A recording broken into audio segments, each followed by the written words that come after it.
I hope you've had a great weekend and you're having a great start to your Monday. Kids are off school, guys. How are you keeping? What are you getting up to? Do share with us what you're doing to keep the children all active and entertained and occupied. Always look out for tips and advice, especially those that are free. And is anything free happening? Do share with us on the Urban Cube. We'd love to read out any messages, any community events on the show. The show is the Urban Cube. It's celebrating creative conversations with trailblazing Muslims who are local, national, and international. On the show today, I have got a great guest, and we're going to be talking about South Asian History Month and how to amplify creative spaces, safe creative spaces for South Asians.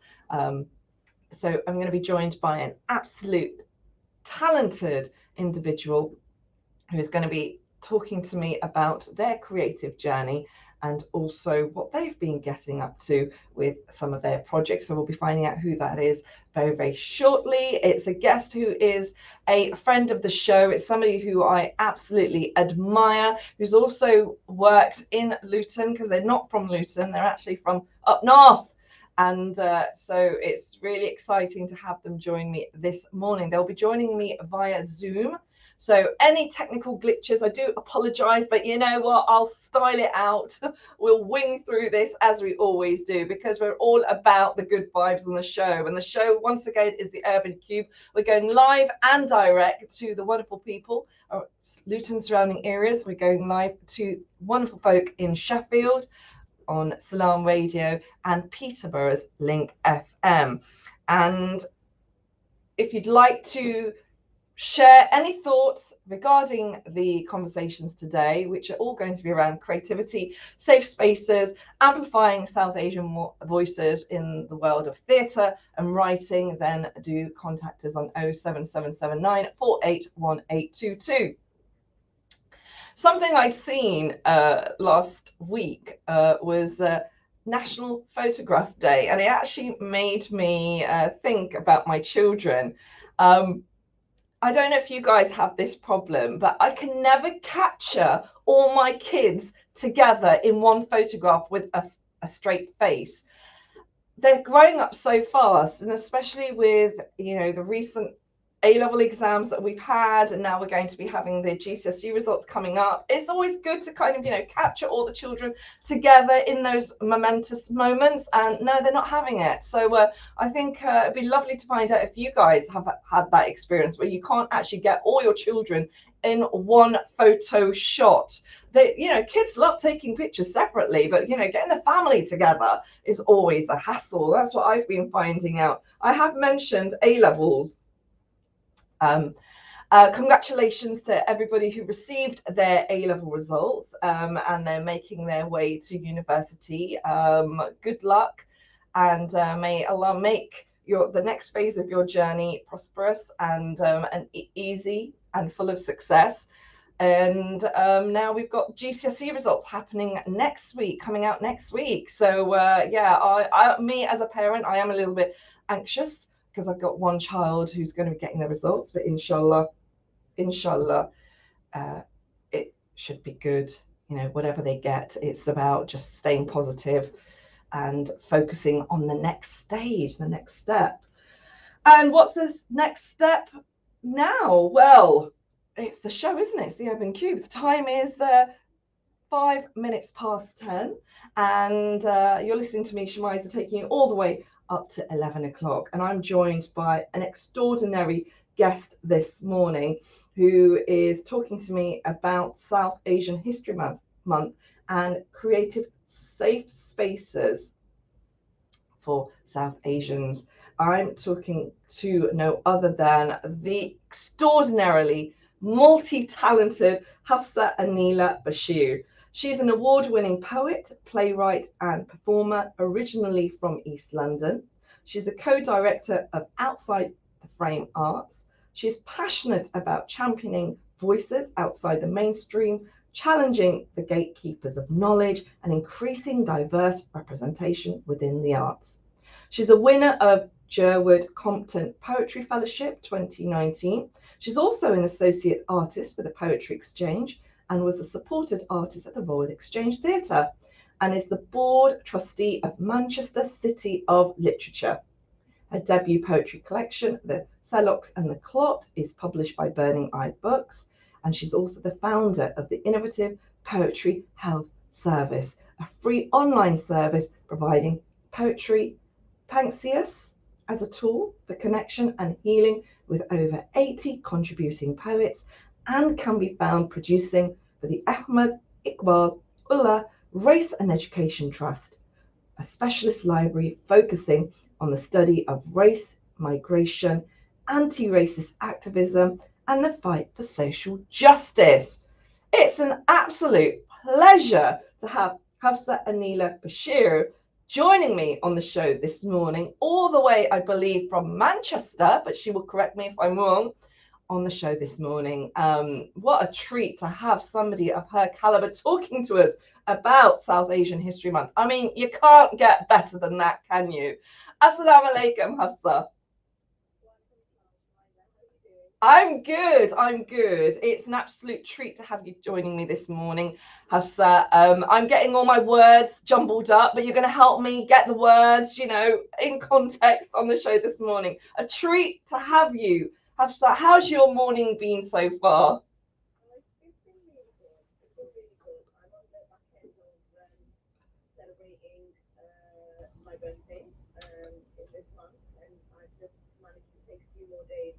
Rather than the one day, just to relax and remind myself where we are in life and where we're going.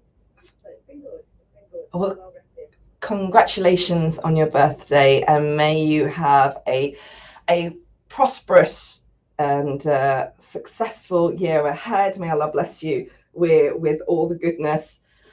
I'm going to ask you a question. Did you grab a photograph?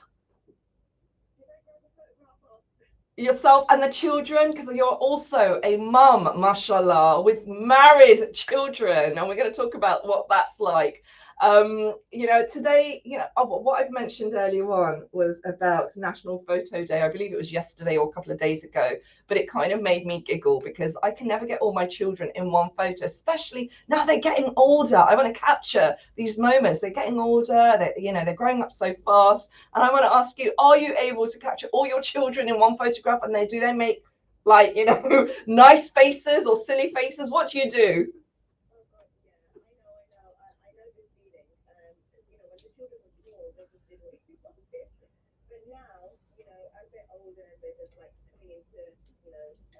Becoming these wonderful, men and women. It is difficult to get them all in one space. That's the first thing, because as you know, as kids get older, their lives get really busy. And then, alhamdulillah, three of them got married this year, and then, I feel like my family is just expanded in the most beautiful way. So it's, the frame for the photograph has to get bigger, basically, to fit them all in. But alhamdulillah, yeah, we've had some really good moments, and I treasure them. But it also makes me realise how their lives are, they're moving in different directions, which is lovely. That's what you want to see for your children, and also you need consent. That's the one thing that I realised as they're getting older. I can post them anywhere, I can do anything with them, but now it's like, no, I I make sure that I check first and do due diligence. And I didn't think that I'd be doing that with my kids, but actually, it's important in the way that social media is moving at the moment. Well, thank you very much for reminding us about consent and doing due diligence, because I think it is really important. Myself, I am very kind of aware of this, and I try not to post pictures of my children. These are just memories for myself, but I think it's a reminder to all of us to just be, safeguard our children and be aware of where those pictures are going and what could potentially happen if they're taken by third party. I'm sounding quite pessimistic here, aren't I? I need to, but it's really important. It's really important. Thank you so much, Hafsah, for reminding of us all about that. And I was also mentioning GCSE a little earlier, GCSE results. Do you remember doing your GCSEs, Hafsah? Oh God, yeah, I do. And if I could go back, there's so many lessons and things that I would kind of pass on to my kids, like which I've tried to do. But children have to learn their own way. That they learn at the school of experience, I think. But yeah, I remember, going to collect that envelope and just, just thinking, oh my God, what does this mean now? Like, Mm. it's on paper how much revision I actually did do compared to what I said I was going to do. So yeah, I remember the nerves. Wow. Um, Wow. yeah. And here you are, mashallah. We just spoke about well, I've mentioned your biog, and it was like, longer than my arm. You have got some phenomenal credentials. Um, and I applaud your prowess, your writing prowess, which has really had an impact, not just locally to you, nationally and internationally, mashallah. It's an absolute treat to have you on the show this morning. I'm really quite privileged to be in your presence because you have done some remarkable work, and it seems to be growing bigger and bolder, and the spaces seem to be more broader. Did you ever imagine, Hafsah, when you were sat maybe with your children, because you, mashallah, are a mum of 5, may I say, and 3 of them have recently got married, folks. Wow. Did you ever imagine you would be at this stage right now doing what you're doing?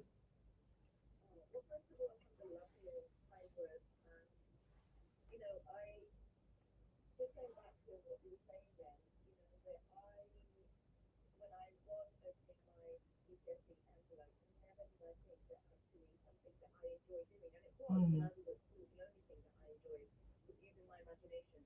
My imagination would end up getting me in trouble. A lot of times I'd be the one that was staring out the window, bored with what we're studying, but I'd be making so many stories up in my head. But never did I imagine that actually that might be, a career path that I would choose because it wasn't really encouraged. We went back like what 35, 40 years, and it wasn't really encouraged, and it wasn't really seen as a career. And so over the years, and you're right, when I was with my children, raising my children for a decade, um, I still didn't think that actually it was something that I could make a career out of. But I have come to accept that actually Allah kept putting those opportunities my way. He kept opening that path up for me. Even at times, Shemiza, when I was rejecting it, I was thinking, no, this isn't something that I can do. My gut reaction would be, nah, it's not for me. Or I'll just say no to that. But actually, I think that this was a gift that Allah was giving me and wanted me to accept. And at the time that He was giving it to me, it felt quite scary because I didn't know what to do with it. Um, and then slowly, slowly over the years, I've kind of come to recognize what my purpose with it is. And now, once I've leaned into that, I love what I do. And, what I do is in the heart of the community. Mm. Um, it's really driven by um, sharing what I do with other people, but allowing a space for them to kind of experiment and write their own stories as well, recognize that they have a story, and help them, support them, find ways of bringing that out in the open, whether that's just for themselves, whether that's just for the workshop, or whether that's for something wider, for the rest of the community. Um, yeah, it's just been a really incredible journey, and I hope Allah makes me better than you think I am. That's what I always say. It keeps my intention pure with what I want to do with it. Alhamdulillah, Alhamdulillah. And one thing I have to say is you're rather humble, and this is what makes your work so special because you're quite unassuming with it. And when you deliver, it's like so powerful. You spoke about safe spaces for the community to share their creativity, and that's something we're going to be exploring on the show today. What that actually means, how to actually provide that, and what sort of support can be given as a creative like yourself, a producer.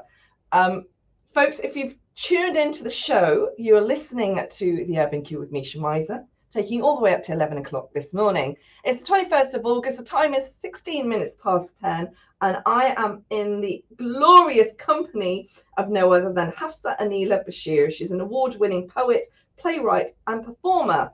She is with us this morning, and we're going to be talking about South Asian History Month and creativity with safe spaces for our communities.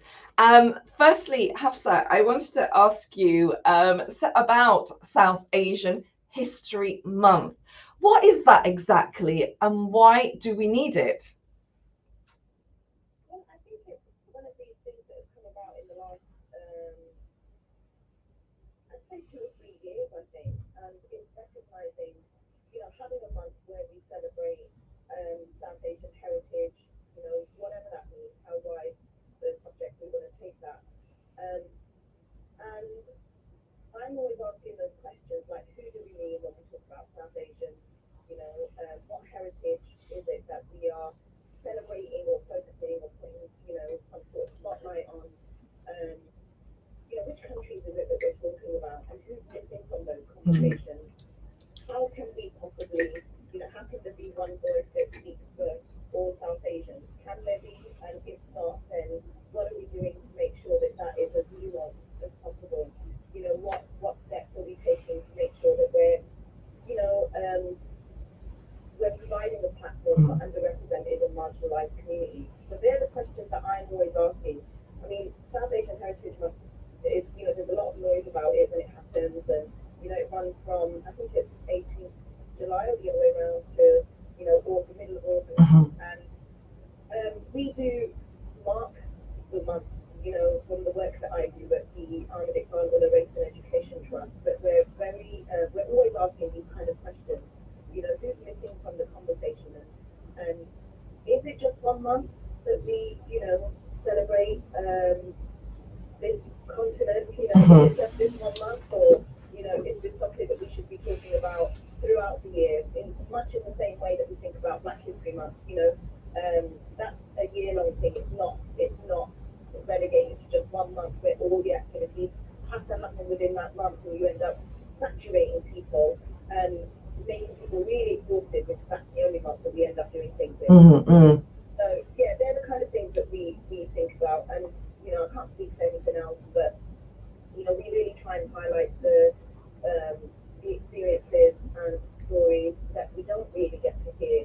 And what we were noticing that over South Asian Heritage Month, these last few years, that there's a real focus on India and Pakistan, but obviously South Asian heritage, covers quite a lot more than that. Are we thinking about Sri Lanka when we're thinking about South Asian heritage month? Are we thinking about Afghanistan, the poor, developing countries? They're also a part of that. So yeah, we try to kind of unpick it a bit more. Are we talking about other, are we talking about Kashmiris who are under Indian military occupation when we talk about South Asian Heritage Month? All of these things are topics that must and need to be discussed as well, as well as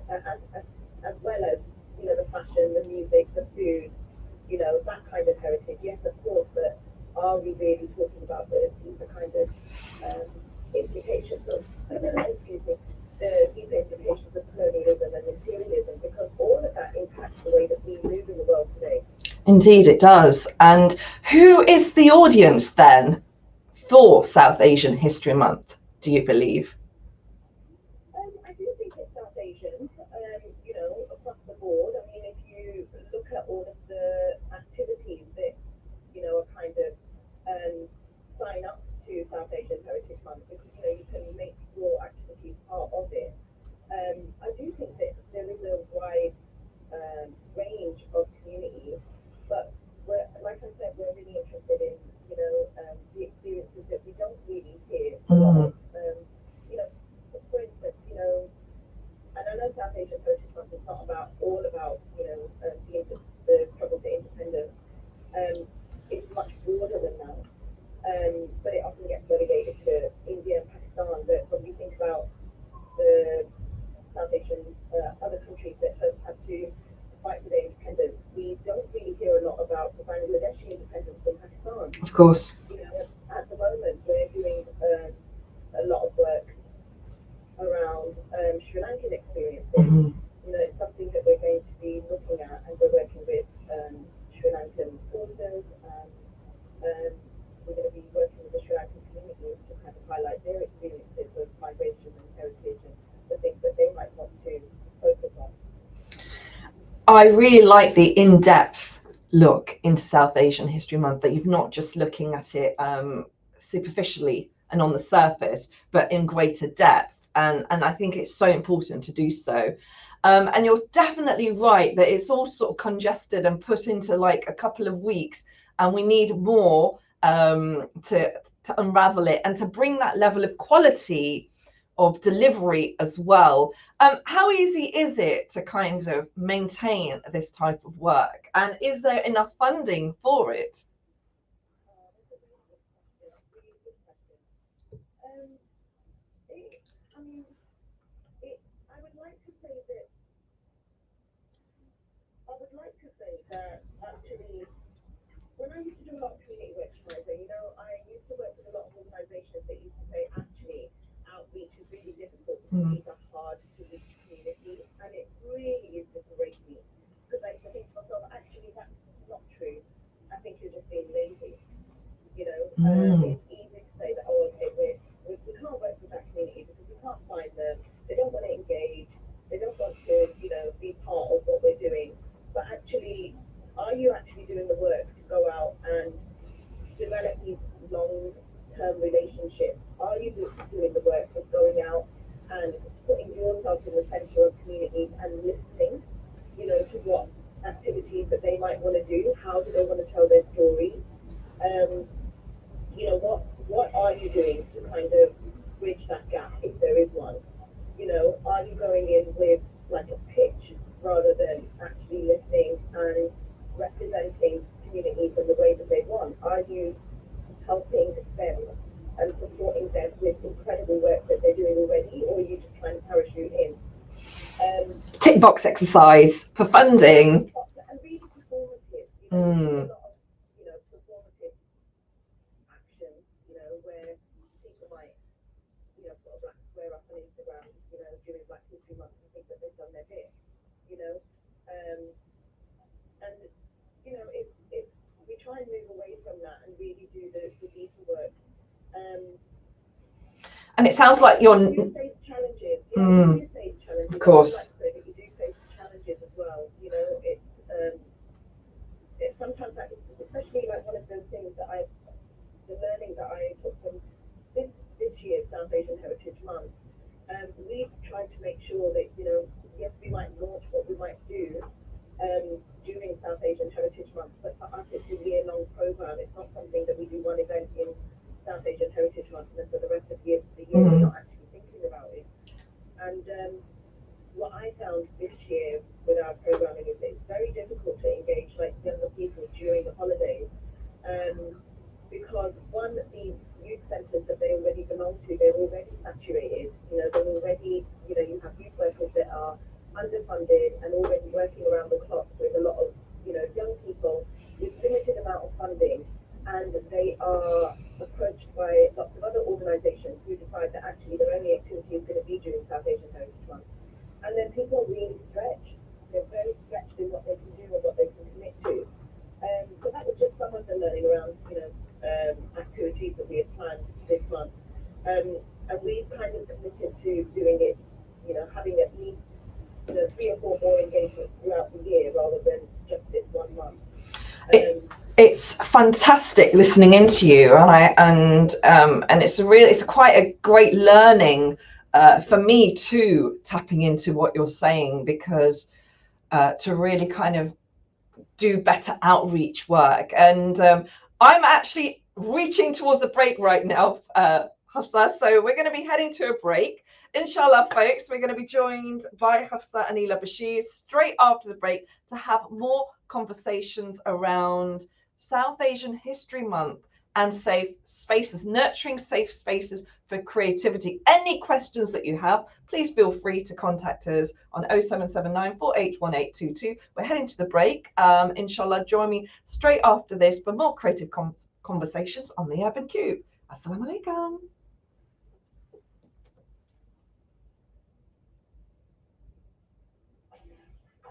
This program will continue after the break. Continue listening to Inspire FM. Inspire FM. Inspire. 105.1. Quick tips for results here on Inspire FM. Results day can be a stressful time for your child, especially if they're worried about not performing as well as they hope. As a parent or carer, there are a few things you can do as results day approaches. Look for signs of stress, talk about and acknowledge their feelings, be reassuring, help them to find solutions and seek additional support from your child's school or college. Find more results day tips on our Instagram page at Inspire FM. A large and elegant wedding and event venue in the heart of Luton, catering for up to 1,200 guests, with a 5-star food hygiene rating, plenty of parking, bridal suite, family rooms, and prayer facilities. Crescent Hall's the perfect venue for your wedding, events, parties, and conferences. We have some great offers for summer. Contact us to find out more. Call 01582 723386. Email bookings at crescenthall.co.uk or search for us online and social media. Crescent Hall Luton. Conditions apply. अगर आप accounts या tax की वजह से परेशान हैं तो घबराने की कोई बात नहीं। आज ही मुकम्मल राजदारी से हमारे साथ अपने तमाम मसाइल bookkeeping, payroll, VAT, tax accounts, limited company बनाना वगैरह के लिए राब्ता कर लीजिए। हमारे मशवरे और खिदमत से आपको खुशी और तसल्ली महसूस होगी। याद रखें, अब्दुल कयूम और A Qayyum accountants limited 4A Wallneck Road, Luton, telephone 01582 755252, mobile 07961 188616, email aq.accountants@hotmail.co.uk. السلام عليكم ورحمة الله. بسم الله. قال النبي صلى الله عليه وسلم: من صلى علي واحدة صلى الله عليه عشرة. And whoever sends one supplication upon me, Allah sends 10 upon him. Westfall Fonts Uptaking Summit Supernova Destinator Grant Longitude Identity provides services for shoveling, travel vaccinations, staff smoking, diabetes check budget because our Luton Ordnance में free prescription pick-up और delivery services की जाती है। इसके अलावा आप medicine के इस्तेमाल के लिए फ्री मशवरा मिल सकेंगे। Westfall Fonts 198 Beaton Road, Luton. Corner Westfall from the telephone 01582 419 432. Globally, more than 1,000 children under the age of 5 die daily because of lack of clean, safe water. Help families relief, provide the poorest villages with clean, safe water, and protect them from waterborne disease. The Prophet Muhammad, peace be upon him, was asked which charity is the best. He replied, providing water. Join the campaign and help us to save hundreds of lives. If you do one good thing today, call 0114 365 4454 or visit familiesrelief.org.uk and live life with water.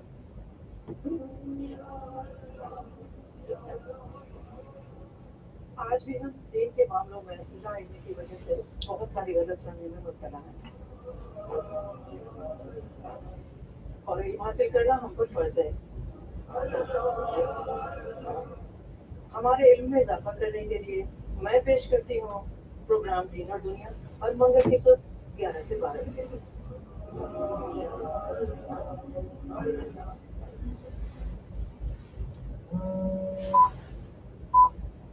From the studios of Inspire FM, the time is now 10:13.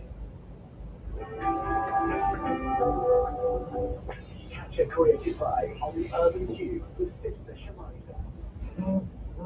Good morning and assalamu alaikum. It's the 21st of August, 10:30, and you're listening to me, Shemiza, taking it all the way up to 11 o'clock on where else? It's Inspire FM 105.1 FM, the Urban Cube Show, a show that celebrates creativity and lifestyle, and we get the opportunity to listen to creative conversations. Sometimes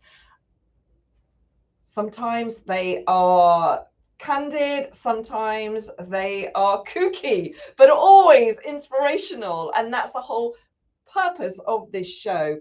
And it's always a pleasure to be in the company of creative trailblazers leading the way in their passion for creativity and making a huge difference to so many around them. And it's today the show has a creative individual who is really making an impact, not just locally to her, nationally and internationally, with her writing prowess, which is utterly magnificent. If you don't know who I'm talking about, then you need to know. It's Hafsah Aneela Bashir. She is a phenomenal writer and playwright, and she's also a performer and producer, a mother, and so many other things as well. And today she's my guest on the show this morning on the Urban Cube. And the reason why the very spectacular Hafsah is joining me today is she is talking to me about South Asian History Month, because it has been marked. It's being marked nationally now. It's a date in the calendar that many arts organizations and community organizations present events that correlate with South Asian history and the contributions that the South Asian communities have made around them. And also it is 76 years from the Indian and Pakistan partition. And so it just kind of is marked even more so across the country. I'm this morning, as I've already mentioned, joined by Hafsah Aneela Bashir. She's joining me all the way from the north, and we're going to find out exactly where that is with Hafsah right now. Assalamu alaikum, Hafsah. Hafsah, tell us, where exactly are you zooming in from this morning? Because I did say Manchester. I know you move around a lot, so I just wanted to be sure with yourself. You are absolutely correct. I am in Manchester, which I have learned to love over the years. I really have, and I've kind of accepted that I am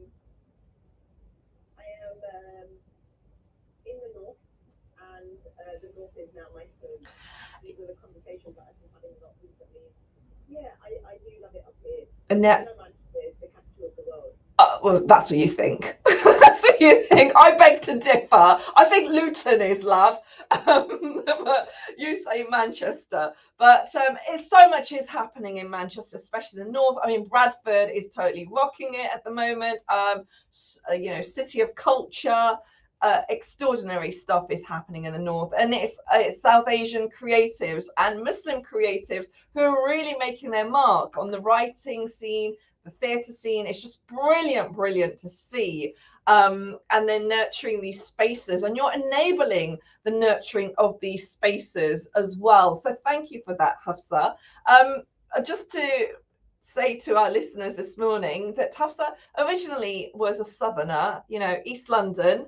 You know, she was one of us first.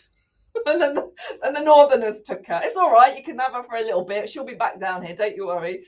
We need you back here, but we're so grateful that, you know, what you're doing exceptional work across the country. We're happy to share you. I'm just going on now, aren't I? But it's just, you know, you bring this beautiful energy, and I'm so, you know, glad to read about your work, to see that you're not just, you know, is it fair to call you a breakthrough writer? I mean, what's your thoughts when we use the term breakthrough? What does that mean to you? I mean, for me, I honestly, Shemiza, like, it's taken me a long time to accept that actually this is what I do, and you know, alhamdulillah, God's given me gifts, and that I'm trying to utilize it in the right way. But you know, in terms of like labels for myself, I'm just somebody that loved writing, you know, and I used to write for myself. I used to, you know, sit with my own poems, and they weren't really for the public or for me to share with anybody until I went back to uni after having a kid. and it was a lovely lecturer of mine called Jacqueline Roy, who's actually coming to Manchester Library to promote her book in October, I think it is, September, October, for the Black British Book Festival. And so I'm really looking forward to seeing her. But it was her at the end of the session that said to me, go and take your writing to this writers group that meets. It's called Common Word. Go there and show them your work. And honestly, Common Word support writers from marginalised and underrepresented backgrounds. And they were brilliant. They were my first stepping stone. That and another writers group called Manchester Muslim Writers, they were one of the first few groups that I went to kind of just have support from the writing community. And that's when I realised that actually my writing can be functional, because people were connecting to it. And then from there I was asked to do open mics. From open mics I was asked to do workshops, and it was done in a really organic way. I don't come from a writing background as such, I didn't really think to myself that I would make a career out of it, but that's where I started. So for me, I just call myself a writer. I'm a writer that likes to, just delve into the imagination and work with communities to be able to do the same. And if I can be a vehicle for that, then that's what I do. So whether I don't really call myself breakthrough writer or groundbreaking writer. I think there's plenty of people that are doing what I'm doing, but it's just I do it with heart. I do it with heart and I do it with passion, because I don't want anybody to ever feel that they don't have a story to tell. And I've met a lot of people doing the work that I do. I work with vulnerable communities, underrepresented communities, and I work, with a lot of groups of people that probably have had a lot of challenges in their lives, and they have been, conditioned to think that they don't matter. And I just don't want anybody to ever feel like that. I know what that feeling was like, and I don't want that to. I don't want anyone else to have to go through that. What a wonderful purpose that you have. I love what you said, that your writing it's functioning. It has a functioning purpose. I've never heard it described like that, and I love the way you did that. I mean, you're great with words. You come out with some great ways of describing things. Folks, if you've tuned in to the show, it is the Urban Cube. I'm Shemiza, taking you all the way up to 11 o'clock. I'm joined by no other than Hafsah Aneela Bashir, and we're talking this morning about nurturing spaces, creative spaces, on the back of South Asian History Month. And Hafsah is somebody who's very familiar and enables and empowers individuals to take ownership of their narrative and develop and build safe spaces. And I believe that you've been working on a project recently, which is working with young brown boys. That's how it's been described, young brown Asian boys, and nurturing their creativity. Tell us more. This sounds so fascinating. So one of the things that we were looking at is over the last couple of years for South Asian Heritage Month, we did a lot of work with poets and authors, inviting them into our specialist library. We collect the experiences of global majority communities and we archive them so that in 100 years' time people can see what our communities were doing. And so we had quite a few poets and authors coming in over the last year, especially in South Asian Heritage Month. And a lot of those they were mixed events as well, but we did one around South Asian women creatives, and we invited, publishers, poets, authors to come in and be in conversation, have a round table conversation. And this year, what we wanted to do was try and create a space for young brown boys actually to just come and be themselves and just have a conversation about what it means to navigate life. Being who they are. And it is important to me because obviously I've got 4 boys myself, and I know how, as these bearded, brown, Muslim boys, I know that for them,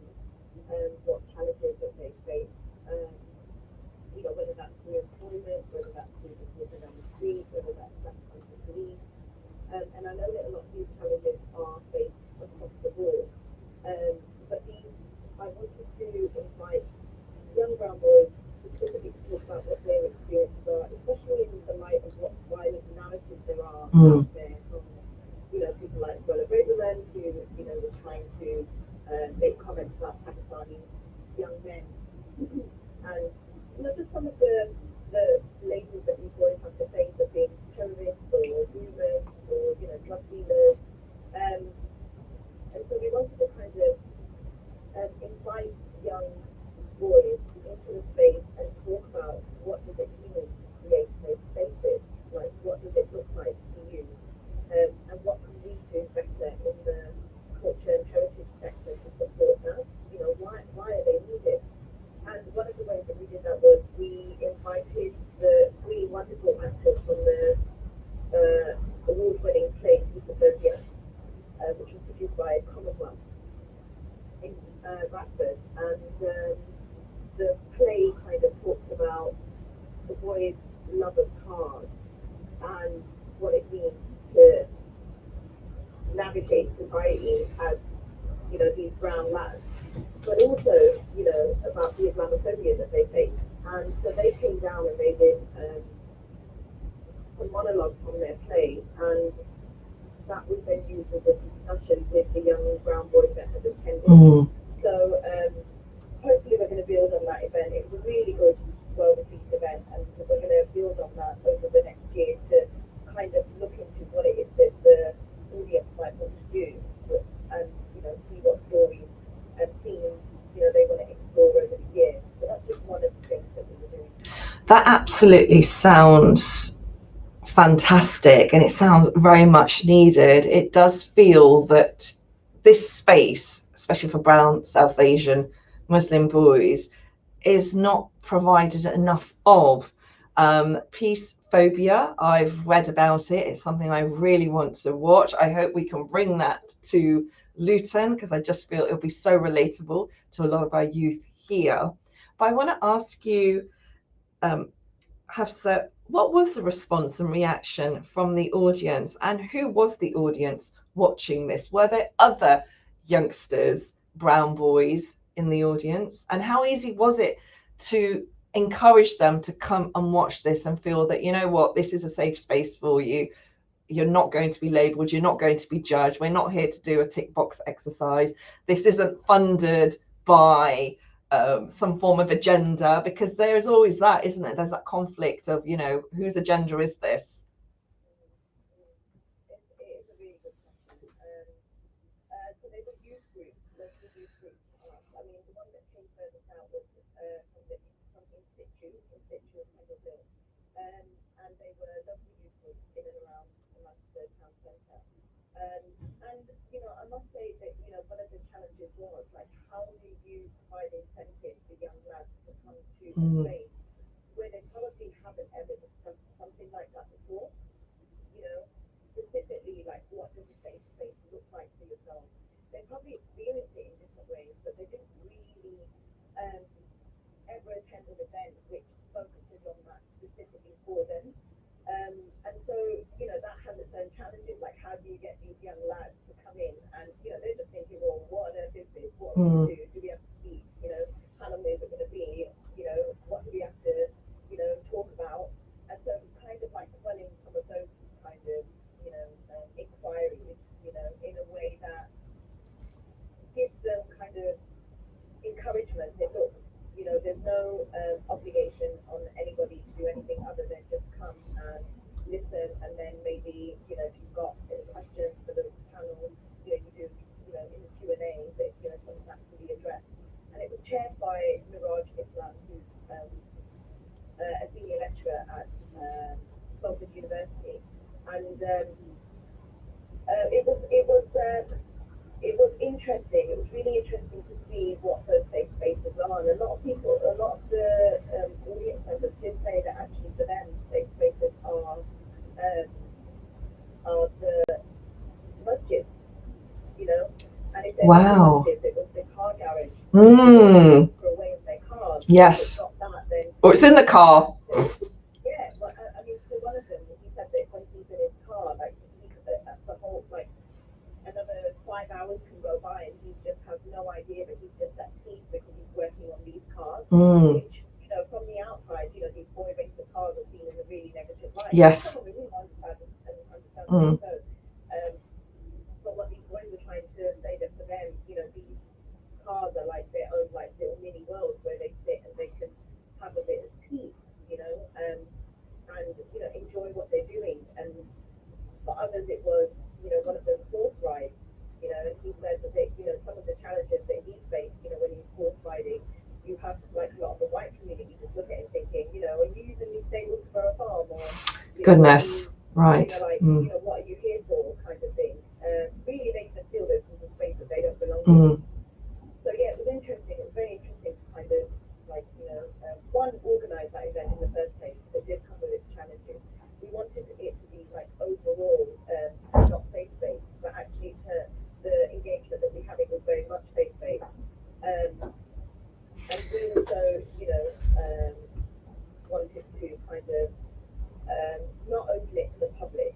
That was one thing that we were very secure about. A lot of our Okay. other events have been public, but actually creating a safe space where young people can speak up and feel safe. Of course. So we wanted to make sure that you know You're being sensitive to that. And sensitive to that, yeah. And so we didn't make it a public event; it was invite only. And one of the conclusions that kind of came up in that is that you know safe spaces are not just the rooms that people are in. It has to be you know the rooms are made for people that you can trust. And if you know you see one of the actors, Mohammed Kassi is called, he said that you know if you can't find those safe spaces, that you become that safe space for other people.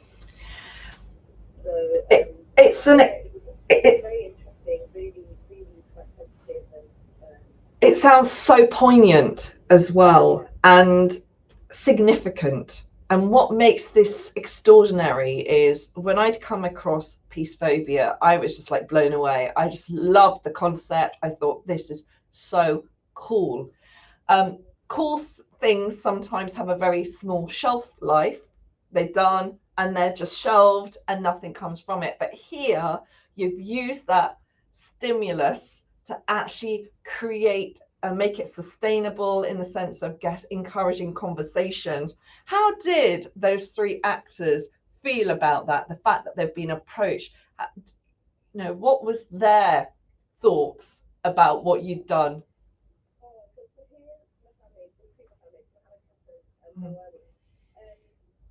These three lads were absolutely brilliant. They really were like they were really encouraging from the minute that you know I approached them.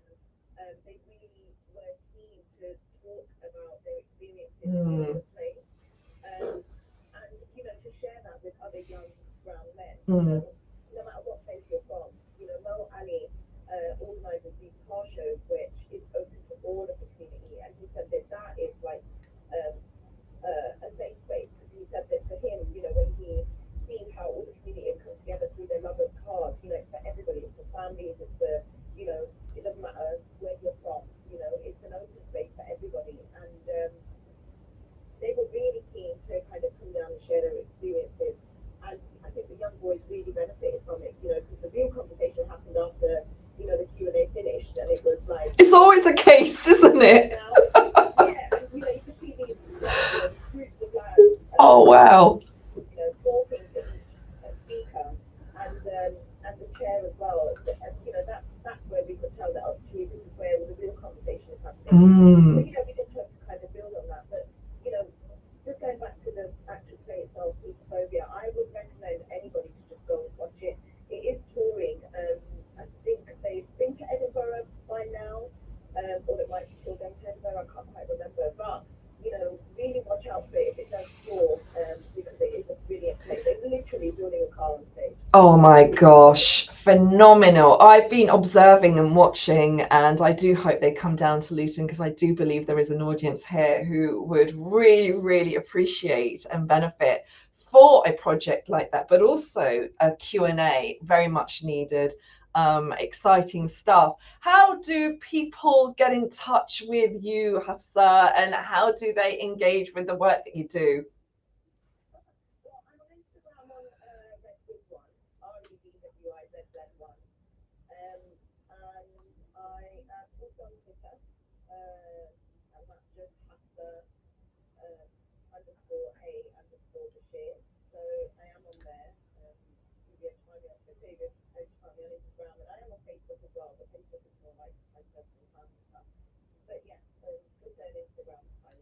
Fantastic. And are there any other projects that you're working on at the moment which are nurturing more safe spaces? I am working on one at the moment, and it's more of a personal project. Mhm. I've been funded by Manchester Independence. I was one of 12 projects that were picked, I think, from about 180 applications. Wow. So I was really pleased about that, and grateful that this idea that I've carried around for 7 years is finally going to get some legs. And it's a piece that I'm writing called Four Daughters and a Divorce. I love the title. Yeah, so like a panel of four wedding kind of thing, and it's looking at traditional folk songs that are sung around weddings, Mhm. but also weddings in general, divorce and mental health. Mhm. So those kind of four things. And what I've been doing, what I spent July doing, is having workshops with lots of women's groups in and around Manchester. I was going to make it national, but there wasn't enough funding for that. So maybe that's the next step, next year. But at the moment, I kept it quite local to Manchester groups. Mhm. And what I was doing was just going in and having just conversations with women that would eventually kind of shape this piece, either informing it and then having the piece inform the women. That's the intention behind it. But also just like this is a piece to open up those conversations of how do we look after women once they've gone through the experience of divorce. Like what is our care towards them? Families in general, but specifically towards women, because there is a distinct difference with which we treat women and men when it comes to divorce. And so there's still such a stigma behind it. So this is piece, I hope, is like, a way for us to kind of open that conversation up and have those dialogues. And the workshops were doing that anyway. And really interesting, what came out in the workshops. And just these women with their life experiences, like honestly, Shemiza, I had women that waited till the end of the session to come and sit with me and just pour their hearts out about Gosh. what they've been going through. And it made me realize that actually these really are conversations that need to be had. And it's kind of spurred by the fact of one, my own experience, but also some time back, and this is how I know there's a need, that some time back, I don't know whether you remember, but there was a young Asian girl called Sania Khan who was murdered actually by her ex. I think it was about 3-4 months after they had divorced. And this was in Chicago. Yes, I read the story. Unfortunate. Yeah, it was horrific. It was horrible. We know that these things happen. But what really got to me about that story in particular is that she said that the community didn't listen to her. Yes. And I don't know what it was, Shemiza, but that really upset me. I just remember, and I remember making a TikTok, and it was like literally, I can tell you, it's like a 6-second TikTok where I talk about the fact that Sania Khan. One of the things that Sania Khan said was that the community did not listen to her. When a woman said she's had enough and she wants to leave, believe her. And that TikTok, that 6-second TikTok, got 67.7K views. And so many women in the comments reached out and had so many stories to tell me. And it just made me realize that, this is a conversation that we don't openly speak about, but it's affecting our communities in a massive way. So maybe we don't have the language to talk about it. Maybe we just don't want to talk about it because we see it as such a stigma and a shame. And if so, why? And what can we be doing better to look after people that go through it? I'm really grateful for you to raising that awareness. I'm saddened that we're heading to the end of the show, but Hafsah, thank you for talking to us about nurturing safe spaces and the subjects that we don't talk enough about. I'm so grateful that you've raised this awareness, and we so look forward to having you share your project with us. It is the end of the show, Hafsah. Thank you so much for joining me this morning.